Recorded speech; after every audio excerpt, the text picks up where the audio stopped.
over to Andrea just to introduce yourself. Tell us a little bit about your restaurant and what you guys are about. Yeah, absolutely. Thanks everyone for coming. So we are a cafe and cocktail bar just a couple blocks away over here on 12th and Grand. Pretty small operation, about 10, 11 employees. We've been in business for about 4 years. Approximately the last 3 years, we actually have eliminated tipping. We've gone the Jamie Meyer model, full hospitality included, so it's baked into the prices. We revenue share with our employees and provide health insurance for everybody. We actually recently went back to tipping, partially because the laws have changed and we're now able to share with the back of house. Kind of looking at those numbers, I realized that I would be able to pay everyone a better wage under that model, and that was kind of the point to begin with. And I found a lot of success with that. Thanks for having me. Great, thank you. Jamie. Hi everybody, thanks for coming. My name's Jamie. I am the Director of Operations for Pit Fire Pizza. We're a fast casual Southern California based pizza company with 8 different restaurants across SoCal. And we also are umbrellaed under American Gonzo Food Corporation, which also has Superba Food and Bread, Snacks and Coffee, as well as a couple of other concepts, American Beauty. We actually just started tipping out our back of the house as well, and we have been really excited to include that. Have had some good success and learned a lot, and feel just as Andrea said, that it's a better way to compensate our team and be an employer of choice. And it was definitely a challenge to roll that out in restaurants that were already existing, but we did roll it out company-wide. So. Great. Yeah, we'll jump into the tipping here a little bit, discussion too. I think a lot of people will be interested in that, so we'll get into that here in a minute. Edith, tell us about yourself. Hi, I'm Edith Quintero. I currently am the HR manager for Soho House on the West Coast. So I oversee Little Beach House Malibu, Chaconis, and then there's our West Hollywood property. My role there is, a little bit of a talent acquisition, retention, compliance, best practices, a lot of, around disciplinary action. What else? It's a little bit about my role there. Okay, great. Sounds good. So we'll start out with kind of the process of how we onboard employees, and we'll walk through that kind of a life cycle of an employee with some best practices. So I wanted to start the discussion off with hiring practices, starting from recruiting. How do you guys recruit? What's been helpful in recruiting employees? And then how do you onboard them? What are you guys thinking about when you onboard employees to get them engaged early and set the culture up front? So I'll throw it out to the panel. I don't know if anybody has any particular thoughts. I'll jump in here. Right. So a little bit of what we do is, we have our coordinator who focuses on the recruiting side of it. So a lot of our onboarding, what we like to focus on is what we have induction, right? So our learning and development manager is super involved in just sharing what Soho House is about. So we talk about our ethos, the things that we do around here. We do focus on a lot of employee engagement initiatives. So outings, activities, I guess you could say, kind of sharing a little bit again, what to expect. One of the things that one of our GMs thought, would be very engaging was, from the beginning, tell me your 5 best things, because we do, in hospitalities, we do have a little bit of that turnover. And so as we're onboarding, tell me a little bit about yourself. And then, building that relationship with the employees is very important. And I guess, in terms of how to, retain them, again, it goes back to the engagement. One of the things that has also worked out for us is our referral bonus. So we do have a referral bonus, a sign-on bonus for a back of the house. So I guess a little bit of that. Okay. Great. So, I guess we'll come back to that in a minute. And I would like to get your thoughts too, if you guys have anything similar to that for recruiting. Do those referral bonuses help? Is it better to hire from referrals from your current employees? Has that been successful, and how you guys manage that too?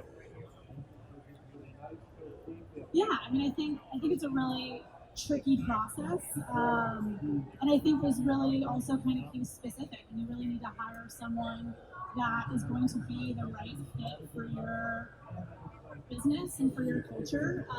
Certainly for me, being in an environment that didn't accept tips for the majority of our existence, we had to hire an employee who was going to be really on board with that and who really liked a team-oriented environment and who wasn't just there to take $200 in cash home in their pocket at the end of the day. And I think retention really starts with that initial interview and finding someone who will ideologically fit your business. And then, from that point forward, also really ensuring that you're providing them with all of the resources that they need to succeed. And so, I come from Hillstone Restaurant Group, which has very, very kind of intense training manuals and systems, and so that's also really important to me, ensuring that we've covered kind of every single base so that from hire to through kind of their employment with us, they really are set up for success and really understand what their expectations are. I couldn't agree more. I also think it's a small thing, but it's had a really big impact on our hiring is just being timely. Just really calling people right away, connecting over the phone, not via email, making them, excited, like sharing about the business with them, about the restaurants, getting them excited from the first moment that they speak to somebody, and just moving that in a timely fashion has really actually helped us recruit in a much more profound way. And then, at least 2 to 3 interviews and reference checks. If someone comes to an interview a third time and they get to know you, they feel invested, and once you make that hire, I think that you have exponentially increased your retention and ensuring that they're going to show up to work. And if they can come to 3 interviews on time, they're probably going to show up to work on time. You start to look at behavioral things versus just resumes and personality, because sometimes people have great personality and a great resume, but they're not reliable. So really trying to suss that out during the interview process. And then in terms of retention, I think it's what you guys said about engaging, finding out about them, hosting activities. We have manager and AGM meetings once a year, GM meetings every quarter. We get everyone together 4 times a year to go over our seasonal food launches, and we spend time every single meeting. We have a round table and we prep them and prepare them. Lots and lots of engagement, like from our CEO, all the way down. We're very communicative, engaged. Like we really pride ourselves on engaging, communicating. Yeah, that's great. To quickly add to the timely thing, one thing that I definitely do whenever I meet a candidate that I really like, I ensure they do not leave the building without knowing what the next step is. And that step does not include, hey, I'll call you later. It's, hey, come in at 3 o'clock tomorrow to meet so-and-so. So they are vested and they know that we're also very interested in moving things along.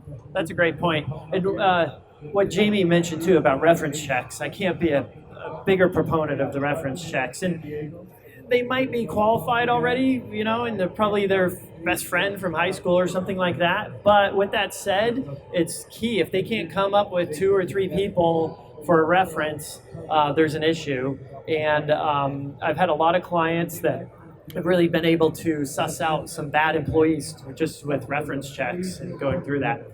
A practical question though, how about job boards? Are there any job boards you guys like posting on to get or find better results from different job boards? Or how do you guys advertise for a job? Recently, I found the most success with Poached. So that's been my favorite as of the last month and a half. Okay. We just started using WorkPop, and that's been great. It has like a paperless onboarding, which for us is really important.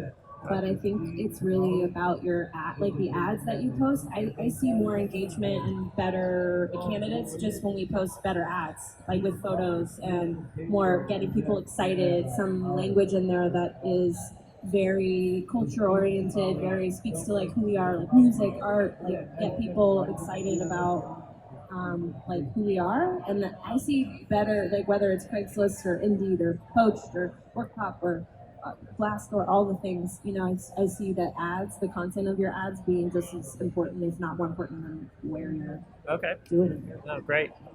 I think Jamie brings up a good point. So we currently have an ATS system into where, that actually shares our job postings through different job boards. But, it also depends on, the candidate that you're looking for. Obviously, with back of the house, we do also rely on Craigslist. So whereas on our job or our applicant tracking system, it's outlining who we are, what we're looking for. There's also the piece too where you're speaking to your audience. So sometimes it's very wordy. So like 3 bullet points as to this is what we offer. And again, like I said, it's more of a goes back to your audience, I guess you could say. Yeah, great. And then for the hiring process, what have you guys found that works best for the hiring process? One person conduct all the interviews, team interviews? Is it a 1-day process, multiple day process? What have you guys found works for that for initial hire to when you make a decision they're going to actually hire the employee? We've had, for new restaurant openings, we actually have had really great success with group interviews. You really get to see how people interact. We'll put water out on the table and see who's the first person to pour it for the other people at the table. A lot of behavioral interviewing comes into play with group interviews. Definitely come back at least twice, if not 3 times. Not meet 3 different people, but come back 2 to 3 different times so that we can see that you're on time and that you're committed. And then I think having different managers interview is really important. I think having the same manager do the final interview so that they can give feedback to the other managers who are participating, because that's really important. Anytime a candidate gets to a final and we say yes or we say no, there should be feedback given to the management team around why was this person great. And then if they come on board and they stay on board, hey, what about that interview process? Did we do right? And, if we lose somebody, what about that interview process? Could we have improved upon? Because I genuinely think that interviewing and onboarding is when you, will determine 85% of your retention rate. Great. Anybody else have any comments on that or? No? Okay. No, great insights. How about testing too? And I've got mixed thoughts about this, but I like your example of putting the water out and seeing how people react to that. Being a lawyer, there's a test I've heard about where you take people out to lunch and see how they interact with the waiter. And I've actually heard of some law firms that tell the waiter to intentionally get the order wrong to see how the person's going to react to the waiter when that comes through. So that kind of, have you guys done any of that in the past? Do you think that works? What are your thoughts on that? No? Yes. Yeah?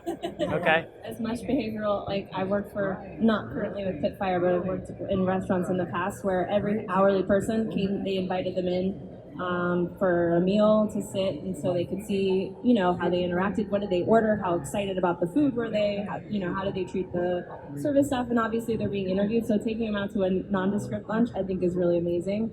I think testing, just lately I'm just feeling more and more vulnerability around just math and making sure that our managers have good mathematical skills, because that's something that you don't talk about a lot in an interview process, but it does become really important, especially with the general manager and above, that they have some basic. I would probably fail that one. Or, applied skills, I guess. No, I hear you. No, it's good. And yeah, so I've got mixed thoughts about the testing, but everybody comes in and says, yes, I can handle the basic math and everything, but then when you actually put them in the position under stress, you realize there's some weaknesses there. So at King's, we used to test we would give them a little test and ask for their favorite fish and if they knew the difference between a West Coast oyster and an East Coast oyster. That was really great. I found it to be time consuming, but in the end, I felt like we found people that were really product. Yeah. We do that in group interviews too. Okay. Talk about product, ask questions. In a test format, and let everyone go around and answer. Okay. Nice. We currently don't, do the testing, but I have also worked with organizations where we did. It was more of a behavioral kind of outline, more of their management. Well, timeliness was really key. Their management style and just overall, their responses to stressful moments and stuff. So I think it is beneficial, especially in management roles. But something I think that could be used currently. Okay, great. And then moving on into best management practices, have you guys noticed a different approach is needed for different generations, the younger generations, the older generations, or is everything that you're hearing, in the media, is that true, or have you guys noticed anything on that? I definitely think one size fits one, and that's just kind of how management works in general, especially in a restaurant setting where you have back of house personalities and front of house personalities. which could not be more different from each other. And then within that, all types of different people kind of mixed in there. And so, it's certainly an exercise in human psychology in a lot of ways. And you really have to tailor the fit for how you're going to incentivize someone on a case-by-case basis. I think it has nothing to do with generation. Sure, that's one of the characteristics, but it's much more personality-driven than anything else. And I think it's really important. Otherwise, you're just not going to be very effective at getting them to do their job the way you want them to. Yeah. I think also I think it more relates to how everybody's online now, and so as a company, if you have many restaurants, I think you've got to think about how to reach people and where you're going to get the most talent pool, and that's definitely shifted from like newspaper ads to Craigslist to now there's all these apps and work probably just started out. I'm like, oh my gosh, this is a whole new world, but this is where we're getting a lot newer, different workforce than we have in the past. So I think strategy, knowing who your audience is, knowing who you want to hire, and targeting that has, and you can choose, like, we're a fast casual restaurant that you don't have to have been a server for 10 years to come and work for us. So we're looking at people coming just out of school would be great for us. It's all about personality. So we're less scrupulous around like their resumes and more about energy and aptitude. So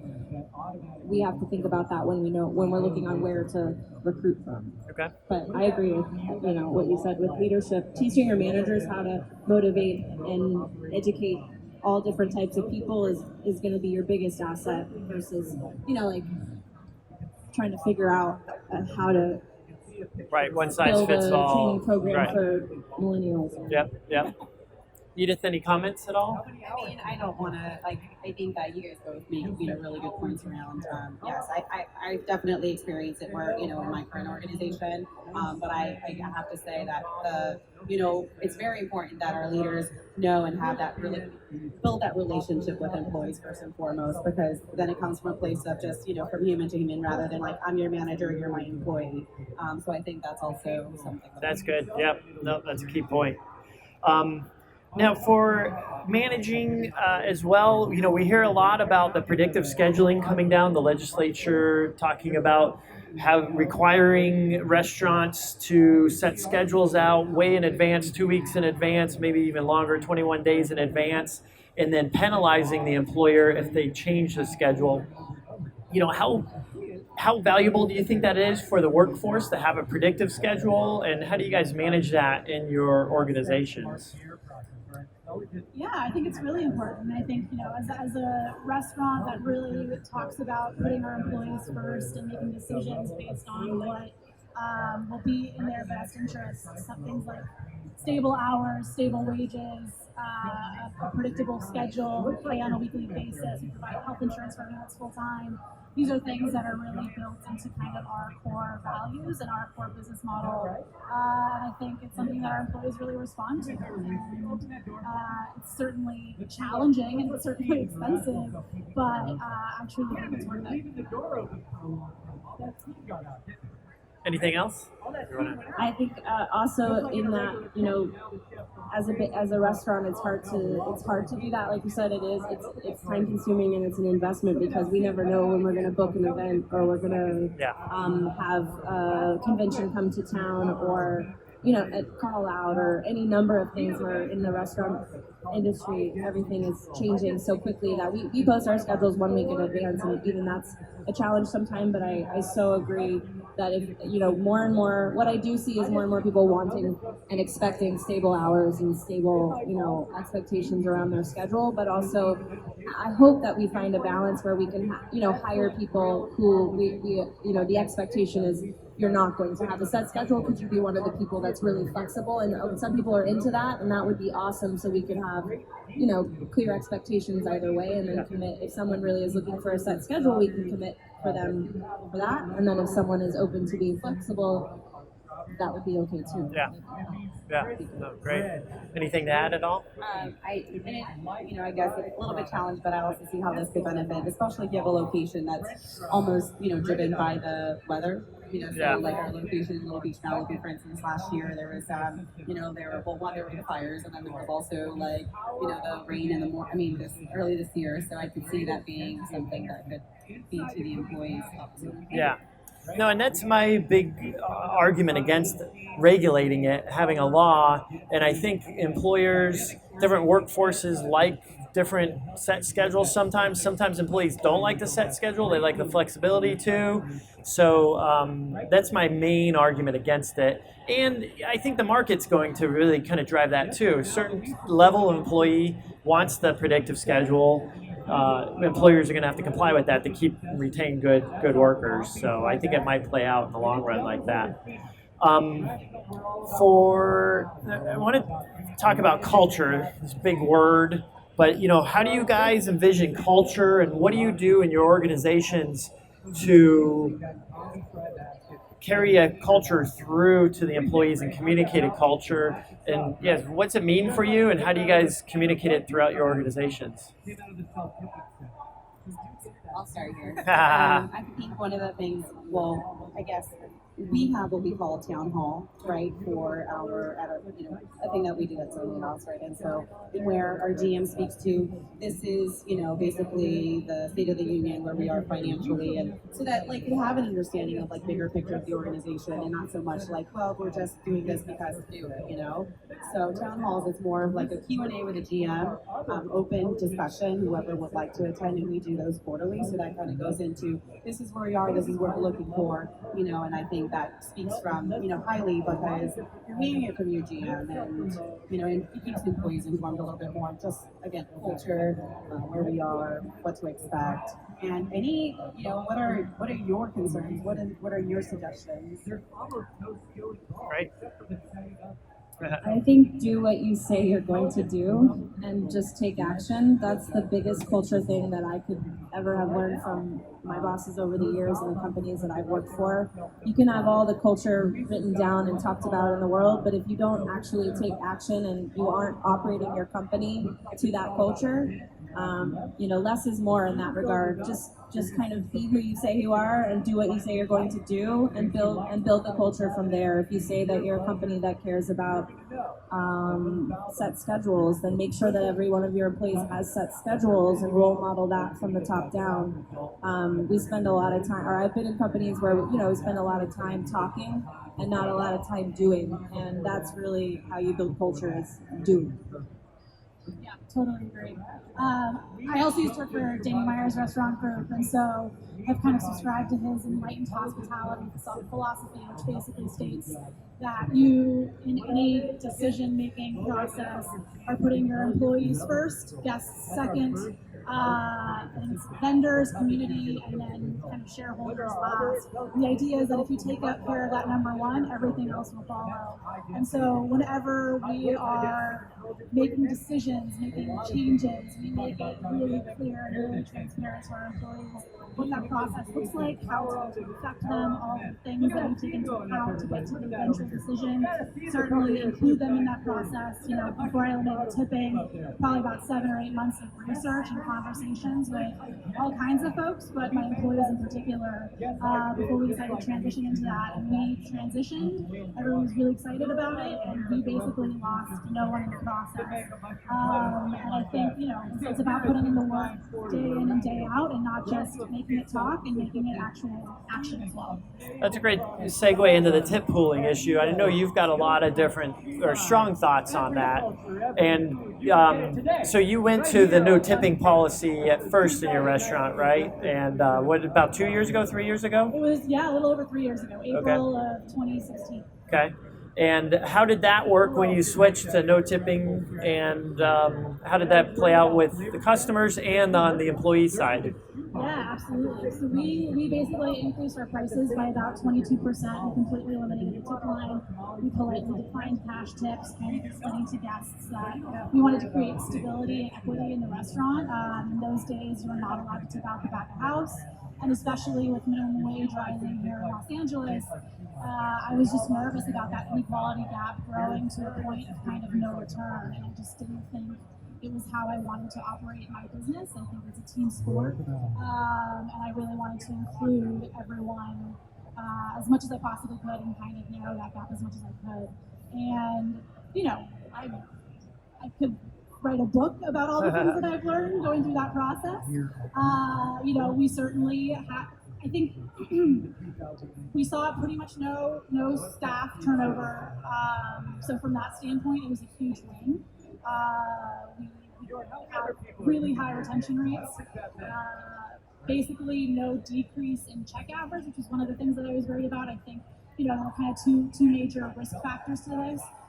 When you increase your prices the way that we did, and you either lose guests that are coming into the restaurant to begin with, and you lose out on your check average because folks are ordering differently based on your prices. We found that we experienced the former more than the latter, and in addition to kind of losing volume, we also sort of lost value perception. And so, you know, Yelp reviews of this $13 short rib dish that we used to have that were through the roof, now that it's $16, kind of started to fall. And so we definitely made some pretty dramatic changes to our restaurant and our menu a little over a year ago, which I think really kind of got us back on track and got the results that I wanted. But especially since the law changed, you know, I don't think no tipping necessarily failed, but I do think that there was kind of a new, better way to get the result that I wanted. And has the staff taken to the tipping, coming back to tipping? Oh yeah, they're making more money. Like it, so back of the house likes it. Any resistance from front of the house? Not at all. Okay. No, I mean, especially when you spend 7 months trying to do something that's just like such a deviation from what everyone else is doing, to then go back to doing what everyone else is doing is just like, so easy and stupid. Okay. So it was a very easy transition back.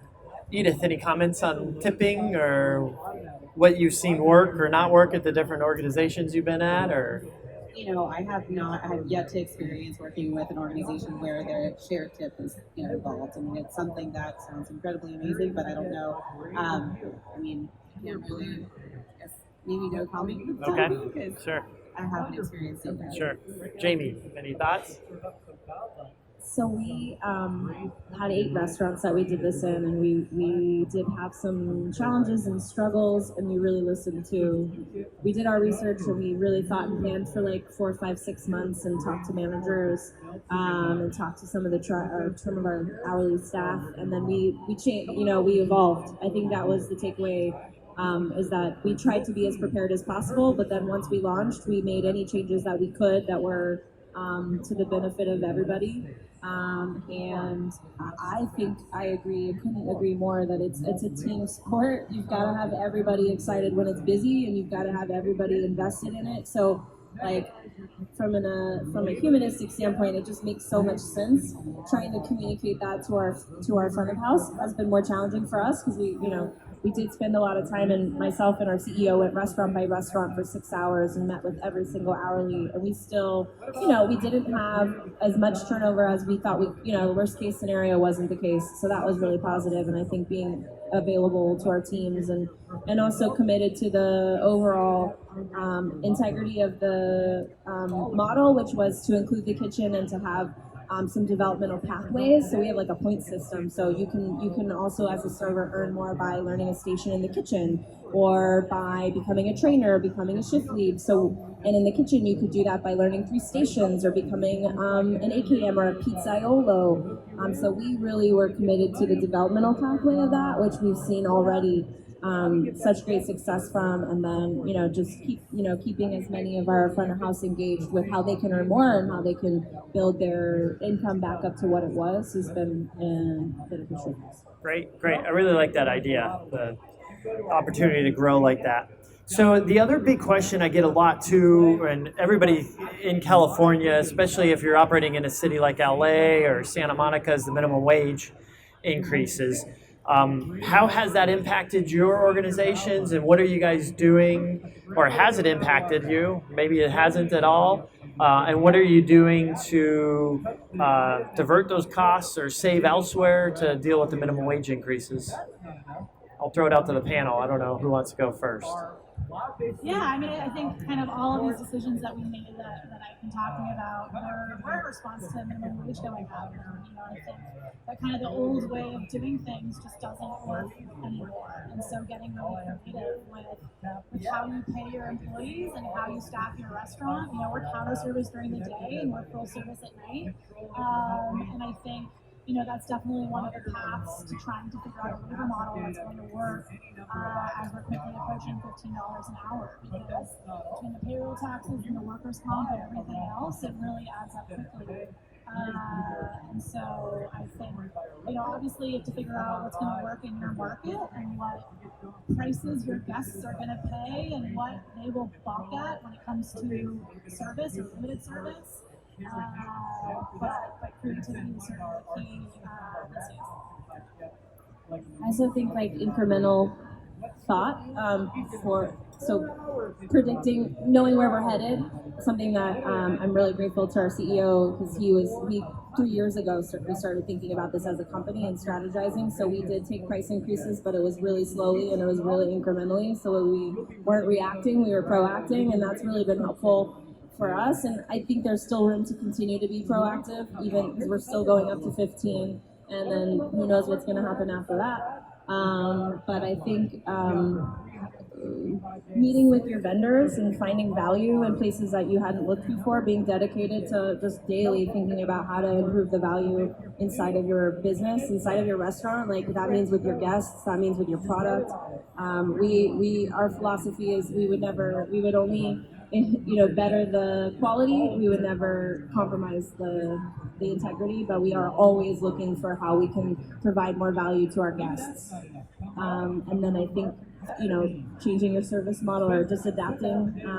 We're going through that as well right now, even just as a fast casual, how can we be more effective and efficient and create a great experience for our guests, but provide service that makes sense and that they also see the value. I think a lot of times we might see value, but the guest isn't seeing value. So really taking time to understand what your guests are valuing, where they see they're getting value from your restaurant or from your company, and then capitalizing on that and taking that and listening to it and having it be part of what the decisions that you make in terms of your service model and your china glass and silver or your packaging. Packaging is really important right now. It's like one of the things we spend a lot of time and money on, because third-party platforms have really our business has shifted onto third-party platforms in such a profound way that that impact of that with our paper and plastic. So we want to be more environmentally conscious, but that comes at a price. And how do you balance that? And what do your guests want to see? And they recognize the packaging that they're receiving, and so just being conscious and a lot of strategy. Yep, sounds good. Anything to add, Edith? Yeah, okay. No, and actually the third-party delivery, that's a good point. I don't know if we discussed this too, and I'll throw it out there, though, but I know there's a lot of discussion. Are you guys open to seeing, and I don't know if it necessarily impacts your staff. It might have some, I don't know, actually, probably not, yeah. But are you open to that? Have mixed feelings about I it? have such mixed feelings about it. We're not a fast casual restaurant, so our food for the most part is not for that kind of experience. Some of it travels well, some of it doesn't, and obviously third-party platforms are charging 30% commissions for the most part. And if you're not in a fast casual setting where your labor costs are really low, that's a really steep price to pay. But on the off, you also tap into other markets that you might not have tapped into. And so I really don't have any great answers for us. We basically we work with Postmates for lunch service only, not for dinner service, just because it throws too much of a wrench into our dinner service, and so it doesn't feel worth it for us. But again, I think it's a little bit of experimenting and dipping your toe in the water and seeing if it works for you, and if it doesn't, run away because it's not worth it. And I think there's a little bit of brand sacrificing that you do as well. So your food is in the hands of someone else, and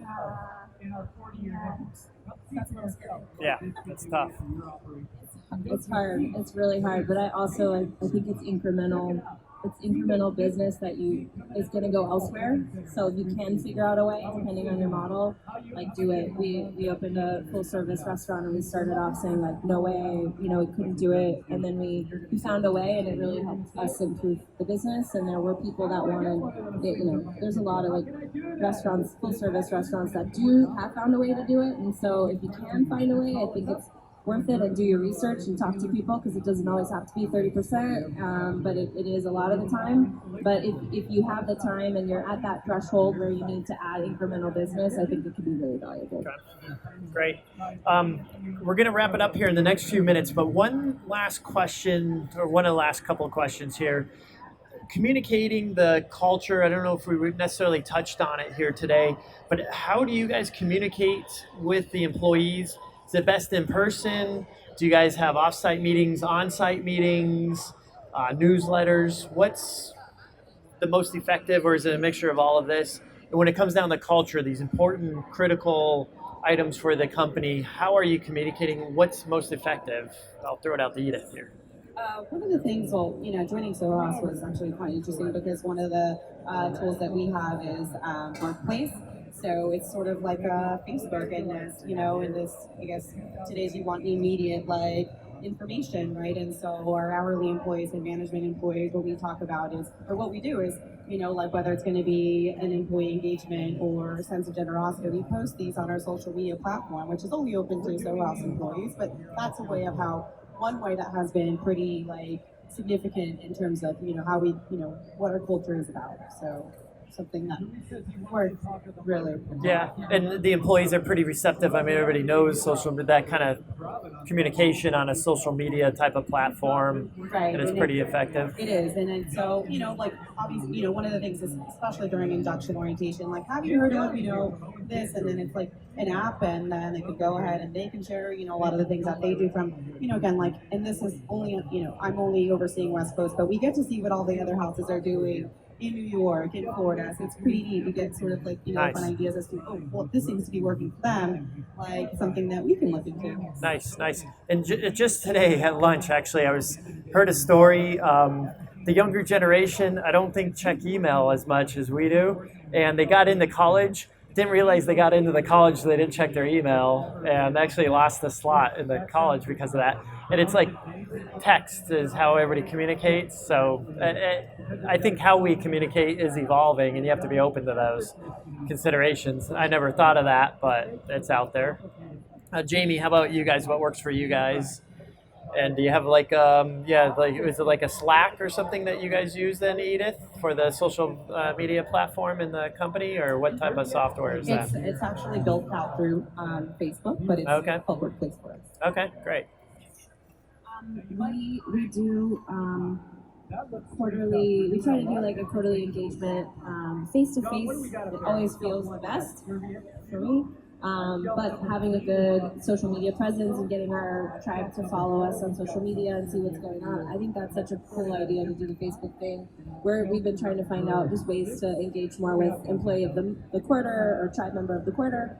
I think just having a great website, making it clear. We have a listening. It's called listening at pitfirepizza.com, so that our guests or our tribe, if they want to send an email, they can, and they know who it goes to. We have made readily available everyone's contact information, and we try to be as present in the restaurants as we can. We do things on a daily basis, pre-shifts and boards where we post anniversaries and milestones, and really just recognizing people for their hard work. But we don't have a systematic like that, which I think is a great idea. Again, I have about 10 employees, and I work pretty much every single day, so it's a very hands-on strategy. I'd like for it to be a little less hands-on. I'm working on it, and I'm taking notes. So, so for now, yeah, very, very much boots on the ground, face-to-face, just kind of doing the work day in, day out to make people feel like they're part of the community. Great. Hire people that your people like you want to talk to, so you're not the only one doing it. That's a good point. Yeah, you're gonna have that team. And Edith, on that Facebook though, is it a closed down Facebook page? And can any company set that up? I haven't heard about that. So yeah, and it's like I said, it was actually quite neat. It is pretty neat. So initially, it was more that it is built out through Facebook. It looks like a Facebook. It's an app. Basically, profile, post pictures. A lot of it used to be just more management. Now, like our staff employees are more involved. It's a more, I guess, a more weird way, organic way of connecting with your managers at the same time too, and with other houses in North America. Nice. Is it hard to manage, or do you know much on the management side? So, like, if an employee leaves, are they barred from communicating on that platform? That's a great question. So most recently, it is now added as one of the, because it's connected through our through PAGA, which is our current payroll, and so we do have to take that extra step to ensure that anyone that we do, we go ahead and close the account. Yeah. No, but I like it. It's a platform everybody already knows how to use, and that's part of the problem within a law firm. We have some unique software. It's not familiar, and you have to train everybody, and then if they don't like how it works or they don't figure out how it works, they're not going to use it. So I like that Facebook platform, and I know there's ways to set up groups on Facebook, but that might be an alternative to communicate with your employees like that. But I like that. Yeah, good idea. So with that, we're out of time. We're going to wrap it up. I really appreciate everybody being on the panel and donating their time and sharing their thoughts with everybody. We'll hang out for a bit. If anybody has any questions, feel free to interact with everybody here on the panel, and we really appreciate your attention. Thanks, guys.